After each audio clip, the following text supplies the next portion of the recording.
guess I kind of knew, but I didn't really know that Isaiah 26 is as contentious as it is with regard to people thinking it's about the rapture. It is unsettling, man. It is unsettling. Adjusting my volume. How many people are so dogged in their pursuit to make things that are related to Israel and the Jews and their salvation and the second coming about the church? I don't know why we do this, but it is a massive propensity, and when I shall utter things to the contrary, people simply cannot handle it. I don't know what this love of linking Isaiah 26:20 to the rapture of the church is. I, for the life of me, do not understand it. I have been through this so many times, and I'm trying to bring up a different website. It's on my mind to study, and I almost don't want to share it because I am so stinging tired of people talking about it being about the rapture when I'm like, no, dudes, it's about the second coming, and I'm trying to understand scripture linkages about this to other passages, specifically to the Passover. And people are like, oh yeah, it's about the rapture. No, it is stinking not. Starting with verse 17. I mean, this is like cherry picking frenzy. People pick one verse out of here because they're like, oh, a wedding chamber and Jesus and the bride. What? What? Do you know a parallel passages about chambers is in Joel 2, which is the assembly of Israel for the purpose of calling upon Jesus to be saved, after which he immediately returns to physically deliver them? Like literally the parallel passage about chambers in a prophetic context is in Joel 2. In the mouth of two or three witnesses, let every word be established. So let's actually, I'm going to do a couple of things here. But I cannot explain to you guys how stinking tired I am, how tiring just in general it is to fight this stinking same fight every single stinking time you want to talk about the second coming, and people are like, oh, it's about the rapture. This is just an example. It's like, it's honestly so difficult to make headway. That is why I stick to myself and put my head down, because literally if I didn't, I would never get anywhere, because people throw up these walls every time. And it's like, gosh, man, what benefit is there to people to believe that everything relates to the church? I don't get it. Especially in the Old Testament. Like in the New Testament, there's a bigger case you can make. But in the Old Testament, I mean, come on, people. How do we not know that the Old Testament relates to Israel, even the prophecy? How do we not know this? Anyway, I'm ranting. But like, honestly, I'm just so exhausted by this. And I know that it's part of just what I have to deal with. Like, I just get that, but gosh, it's so exhausting. Like, it's just tiring to encounter this every single time I want to talk about something. This word here is what I'm looking for in this list of words down here where chambers occurs. Where is it? It doesn't look like anything. I guess I need to pause this and find it. Yeah, it was probably on Blue Letter Bible when I found that before. Right here, looking at chambers, it's H2315, and a sister passage of prophecy is Joel 2:16. Gather the people, sanctify the congregation, assemble the elders, gather the children and those that suck the breast. Let the bridegroom go forth out of his chamber and the bride out of her closet. This is the corporate assembly. I just went through the book of Joel. This is the corporate assembly of Israel as individuals to gather to collectively call upon the name of the Lord to be saved. It is literally the salvation of the Jewish nation from a spiritual standpoint, to be immediately followed by the salvation of Israel from a physical standpoint, which is also what Isaiah 26 is talking about. And I also want to point out the fact that when Jesus returns, which is what it says in the following verse, "For behold, the Lord cometh out of his place to punish the inhabitants of the earth for their iniquity. The earth also shall disclose her blood, and shall no more cover her slain." When the Lord cometh out of his place to judge the inhabitants, the church isn't going to be in chambers. The church is going to be on horses next to him. Okay? So I legitimately don't know what the problem is here.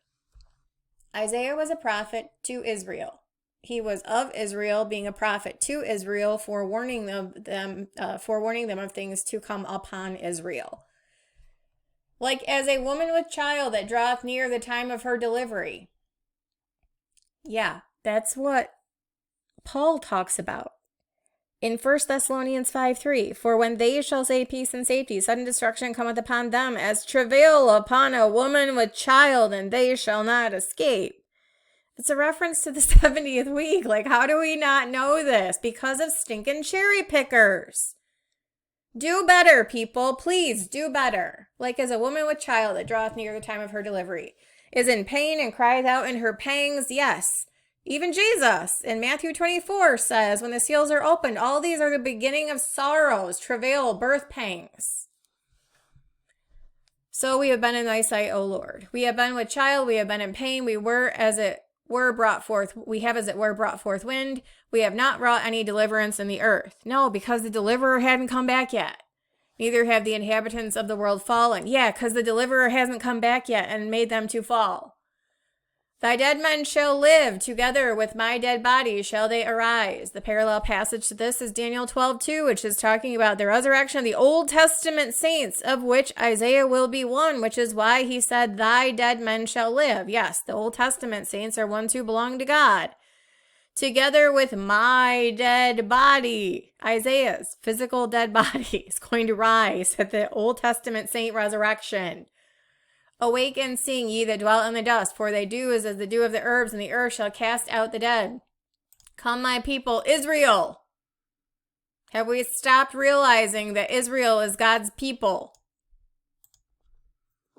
Enter thou into thy chambers. Yeah, like Joel 2, they're coming out of their chambers to collectively call upon the name of the Lord to be saved. And shut thy doors about thee. Hide thyself, as it were, for a little moment, till the indignation be overpast. Hiding is what Jesus specifically said he wanted to do for the people.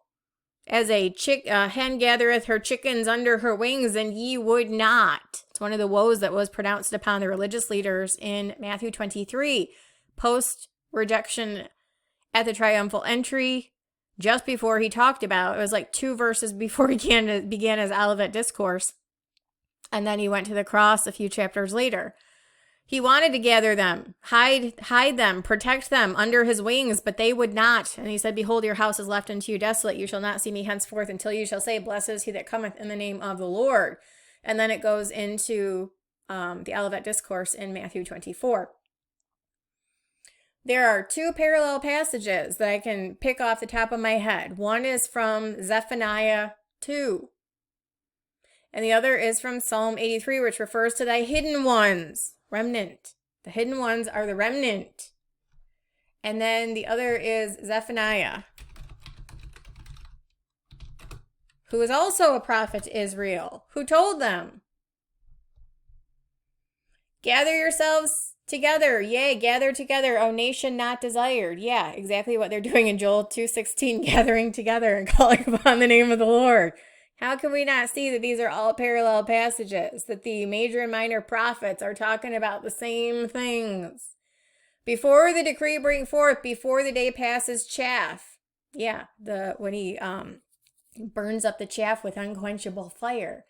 Before the fierce anger of the Lord come upon you, before the day of the Lord's anger come upon you, seek ye the Lord, all ye meek of the earth, which have wrought his judgment. Seek righteousness, seek meekness, it may be that you shall be hid in the day of the Lord's anger. That is what this is talking about. Being hidden in the day of the Lord's anger. But this is not what piqued my interest. This is like me just explaining this again. What piqued my interest is talking about overpassed. Overpassed is passed over.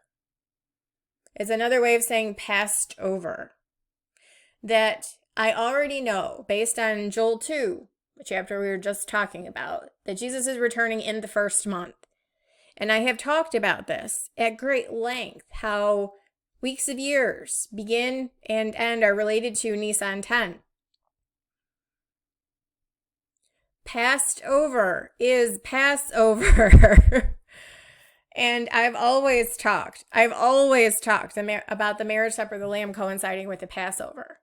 And then I decided to expand my study based on Revelation 19, where it talks about the marriage of the Lamb has come, his wife hath made herself ready. To her should be granted that she should be arrayed in fine linen, clean and white, which is fine linen is the righteousness of the saints. Blessed are they which are called to the marriage supper of the Lamb. So I got to researching out the marriage and the marriage supper. Well, we know that the rapture of the church is the marriage of the bride to the bridegroom. But the bride and bridegroom language, the relationship between Christ and the church, is for New Testament, New Covenant. Church in the present dispensation. The Lamb's wife, God's wife, is Israel. The reference to the Lamb's wife making herself ready in Revelation 19 is a reference to the salvation of the Jewish nation spiritually. And then literally he comes back physically to deliver them like 3 verses later. The Lamb's wife hath made herself ready. No, what did I say? I quoted it and now I can't remember it. The marriage of the Lamb has come. His wife hath made herself ready. So there's a marriage and then a marriage supper. So I was looking at research about the marriage and the marriage supper. And the marriage is the first day of a period of feasting, and the feast lasts for multiple days. And we understand this of the first miracle that Jesus performed in John, the wedding at Cana, where he turned the water into wine. It was a multiple day feast where he turned that water into wine later when they ran out of it. And the guy's like, hey, why'd you save the good stuff for last? So we know there's precedent that a wedding feast is to last for several days. And in fact, when you look at typology, it's for 7 days, which we should know. We should well know the 7 days typology. So he comes back. And then they immediately celebrate the marriage supper. Blessed are they which are called to the marriage supper of the Lamb, which typologically speaking should be 7 days. Well, Passover is followed by a 7-day festival called the Feast of Unleavened Bread. So I'm looking at this and I'm thinking, okay, is there a way to tie? And I made a post about this on my posts tab about all the other second coming language. Well, not all of it, just a few other second coming references where it talks about the Lamb or references to him being the Lamb. And I'm like, could it just be this simple? Could it just be this simple? And he's been telling us all over the place that the second coming and the marriage of the Lamb to Israel, to his wife, is on Passover. This is even hinted at in Jeremiah 31 through 34, rather. When there's a compare-contrast between the Old and New Covenants, where he says, behold, the days come, saith the Lord, well, I will make a new covenant with the house of Israel and with the house of Judah. Not according to the covenant that I made with their forefathers when I brought them by the hand to bring them out of the land of Egypt, Passover. The New Covenant and the Old Covenant are contrasted with regard to Passover, when he brought them by the hand to bring them out of the land of Egypt. Because that was when the lamb's blood was slain and they were protected from being judged. Specifically, the firstborn was protected from being killed in the houses that had the lamb's blood. So when Jesus comes back to judge the world, the indignation be overpassed. Yeah, he's going to be judging everyone who's not covered in the lamb's blood. Hide thyself, as it were, for a little moment. Yes, be hidden in Christ. Hidden in Christ. Covered by the blood of the Lamb. And everyone who is not is going to be judged. And I was reminded of a nice little piece of imagery from Zechariah 14 earlier. Even talking about plagues. Like, you're even talking about plagues. This is how much it's related to the Exodus and the events of the Exodus. Like, almost all of the judgments are related to plagues in Egypt. It's like Passover and the events of the original Passover leading up to the original Passover all over the book of Revelation. This shall be the plague wherewith the Lord will smite all the people that have fought against Jerusalem. Their flesh shall consume away while they stand upon their feet. Their eyes shall consume away in their holes, and their tongues shall consume away in their mouth. It's described as a plague. And that's probably also why in 2 Thessalonians 2, we were just talking about this the other day in that series that I did, where it says the one who's talking about the beast, whose coming is after the working of Satan with all power and signs and lying wonders, even him the Lord shall consume with the spirit of his mouth and shall destroy with the brightness of his coming. Yeah, a lot of people are going to be consumed by the brightness of his coming that day. But specifically, it was this indignation be overpassed. And I wanted to understand if that is legitimately a reference to Passover. Overpassed, passed over. And so that was the word study I was doing. And I sat down because this is, I'm gonna make this smaller now. Exodus 12:23. These were the two things that I was basically trying to correlate. Come, my people, enter thou into thy chamber, shut thy door about thee, hide thyself as it were for a little moment till the indignation be overpast. Compare contrast with Exodus 12:23, for the Lord will pass through and smite the Egyptians. When he seeth the blood upon the lintel on the two side posts, the Lord will pass over the door and will not suffer the destroyer to come in unto your houses to smite you. So you're talking about them entering in and shutting themselves inside while indignation is being passed over onto other people. I mean, it's essentially saying the same thing. So I wanted to know, am I just reading into it, or does it legitimately say the same thing? This is funny. This is funny. I can't find what I was looking for, but I took a screenshot of it to post, and then it wouldn't post because it was not the right size on my YouTube posts tab. But this is just looking up the word chamber. I just clicked on the word chamber from the verse Isaiah 26:20, and it says shelter and protection. Employees to call God's people to safety during judgment. Go, my people, enter your rooms and shut your doors behind you. Hide yourselves for a little while until wrath has passed. The imagery recalls Israel's Passover houses and foreshadows Christ, the ultimate refuge from wrath. Yes, and this is actually what I was getting to. Is I took a screenshot of it to post on my posts tab, and I couldn't. But this is specifically what I came across. Isaiah 26:20. Yeah. And it specifically links Exodus 12:23 or 22 and 23. Passover. I'll keep looking, but I already wrote a book about this, my second book back in 2017, and I'm just going to read through that and see what I wrote, because I don't remember. I don't remember. Like, it's impossible for me to retain all of the information that I've studied. That's why I write it down so that I can revisit it. But I really am totally over people taking Old Testament passages specifically out of context to make them about the rapture. I don't get it. I don't want someone to try to explain it to me. Because what happens when people, like, there is a specific context that every single verse means. No, the contexts are not all the same.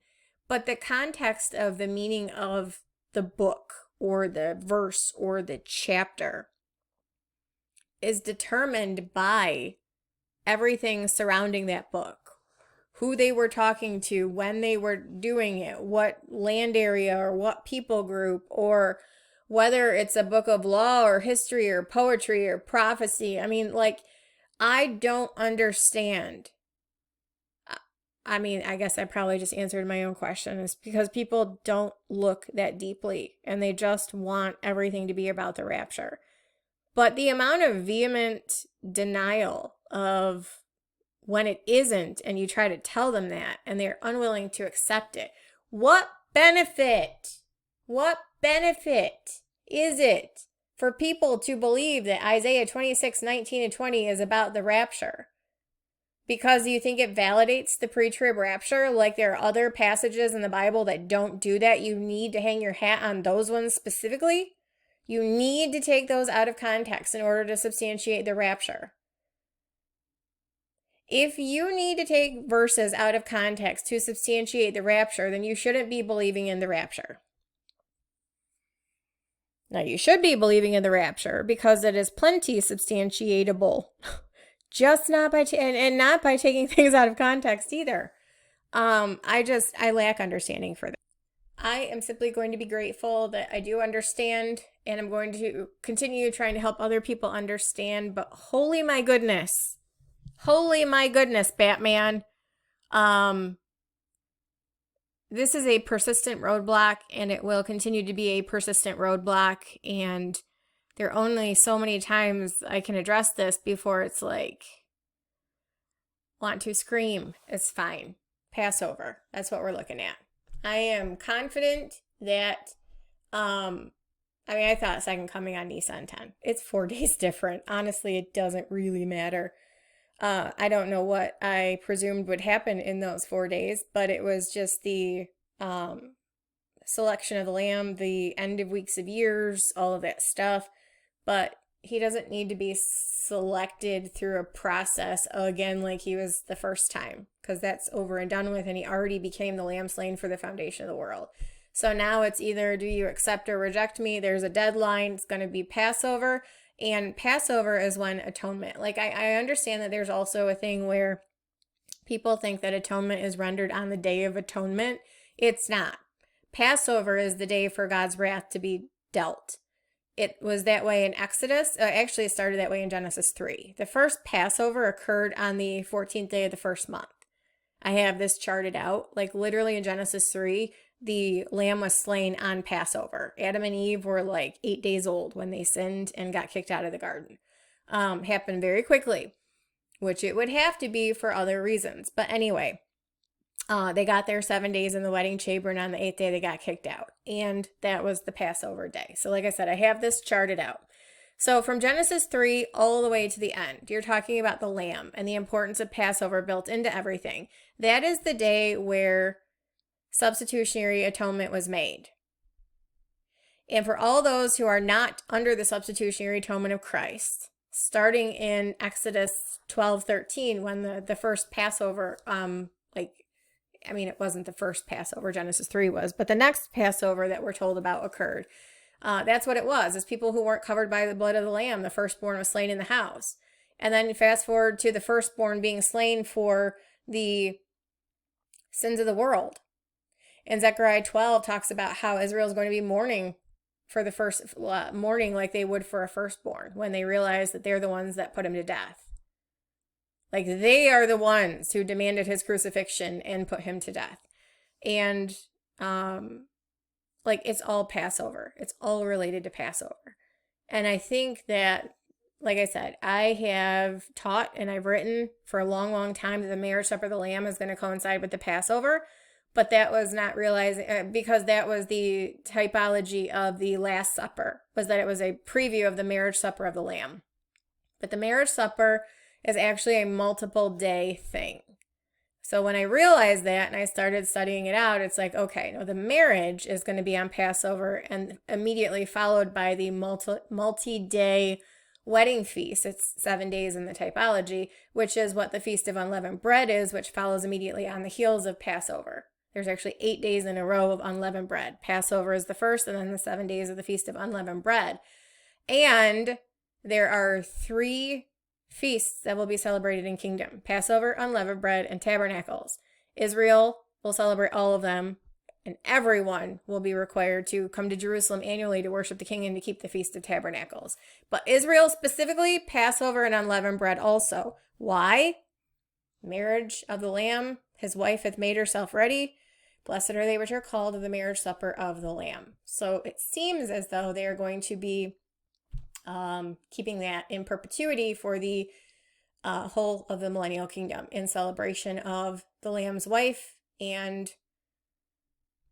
that kind of stuff. So anyway, yes, these 2 verses can be linked together. Yes, Passover. So then that would be the end, obviously, of it's either the end of the 2520 or it's day 2521, because Matthew 24 says immediately after the tribulation of those days shall the sun be dark and the moon shall not give her light. Correct. And that is why Zechariah 14 says the glorious appearing will be at evening tide. It shall be light, because that technically starts a new day. So I believe that it'll be day 2521. It will be outside of the 70 weeks. It will be immediately after the conclusion of the day 2520. So, and that would work. I mean, that would be absolutely right, because what happened in the evening on the 14th day of the first month, that's when the lamb was slain. That's when they sacrificed the Passover, and they ate it in haste, and they were to leave nothing by morning, for the morning, nothing overnight. And that's what Psalm 30 verse 5 says. His anger will endure for a night, but joy cometh in the morning. He's going to clean up by morning. Nothing left of the mess he makes of people when he treads the winepress. So that's where I'm going to leave that. I'm rambling now, but Passover. Passover. So you guys I'm not going to construct another timeline or a different timeline. I'll do it on my own, but I'm not going to do it for the larger audience. I've given you more than enough information in this video. If you guys are interested in doing day counts and figuring out starting points and midpoints and all that other stuff, you can do that yourselves. I am not going to engage in that. And this is also not talking about the timing of the rapture. I have never discussed the specific timing of the rapture other than it is pre-trib and that it's tied to a Jubilee year. So this is second coming. It's always been about the second coming, or the bookends of the 70th week. That is all.